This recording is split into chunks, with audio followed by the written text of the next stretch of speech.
আমি আসছি চাপাতি ভাজা দিয়ে চা রান্না। প্রথমে আমি দিচ্ছি 1 2 3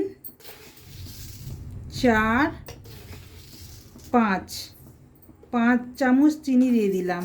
দেওয়ার পরে আমি এটা নাড়িয়ে নিচ্ছি। এটা গ্যাসটা একদম লোতে রাখতে হবে। আর তারপরে আমি এতে দিয়ে দেবো চাপাতি ভেজে চা রান্না আজকে। এটা হলো 1 চামচ দিলাম চাপাতি, 2 চামচ, আর এটা হলো আর 1 চামচ, 3 চামচ চাপাতি দিয়ে দিলাম। আর চাপাতিটা একটু ভালো চাপাতা দিতে হবে। ওটা হলো একটু কোম্পানি টাটা টি গোল্ড বা রেড লেবেল, এই চাপাতিটা দিলে খুব ভালো হয়। আর আমি দেওয়ার পরে এটা নাড়িয়ে নিচ্ছি এইভাবে। আর গ্যাসটা একদম লোতে রাখতে হবে, রেখে এইভাবে নাড়তে হবে।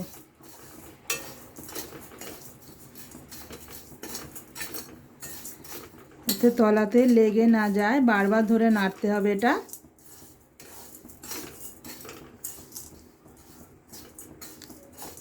এবার কিন্তু আস্তে আস্তে চিনিটা গলতে শুরু করেছে।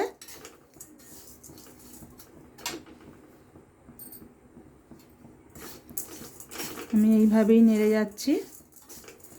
এইভাবে অন্তত 2 থেকে 3 মিনিট এইভাবে নেড়ে যেতে হবে এটা।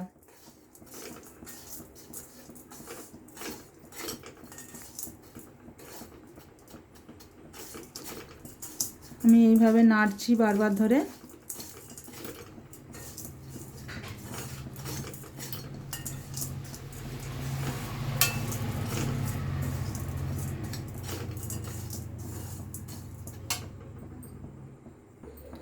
এবার আমার চিনি আর চা পাতাটা পুরো গলে গেছে।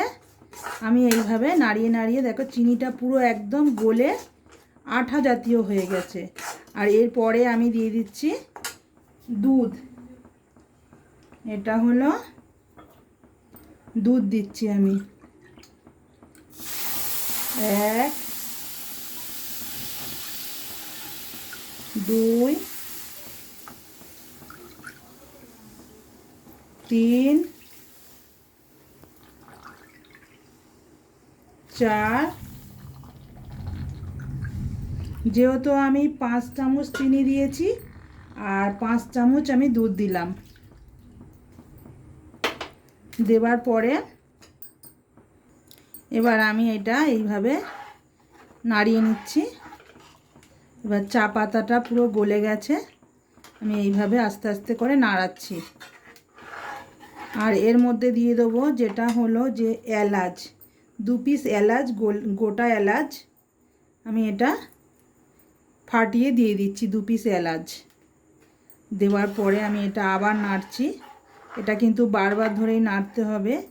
আর গ্যাসটা একবার জোর করতে হবে যাতে ফোটে। এই জন্য গ্যাসটা আমি জোর করে নিলাম।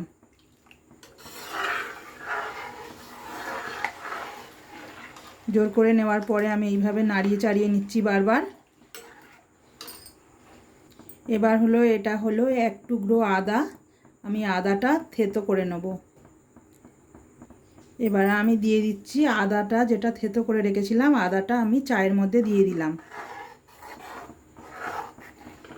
দিয়ে আবার নাড়াচাড়া করে নিচ্ছি।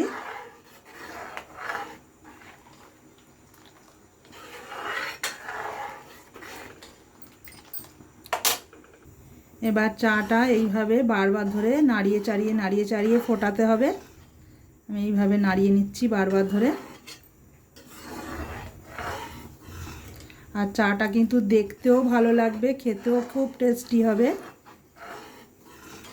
আর চাটা এইভাবে আমি ফুটিয়ে নিচ্ছি। অন্তত এই চাটা 10 থেকে 15 মিনিট লেগে যাবে চাটা করতে।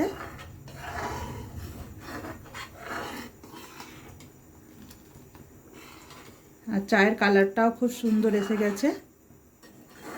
চা পাতা ভেজে চা রান্না করলে তার টেস্টই আলাদা।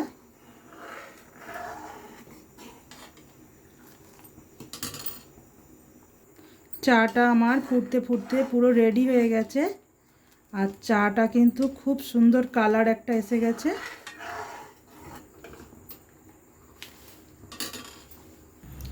আমার চাটা পুরো রেডি হয়ে গেছে, আমি কাপে ঢেলে নিচ্ছি চাটা। আর চায়ের কালারটা কিন্তু খুব সুন্দর হয়েছে, খেতেও ভালো লাগবে আর এর সুগন্ধটাই আলাদা।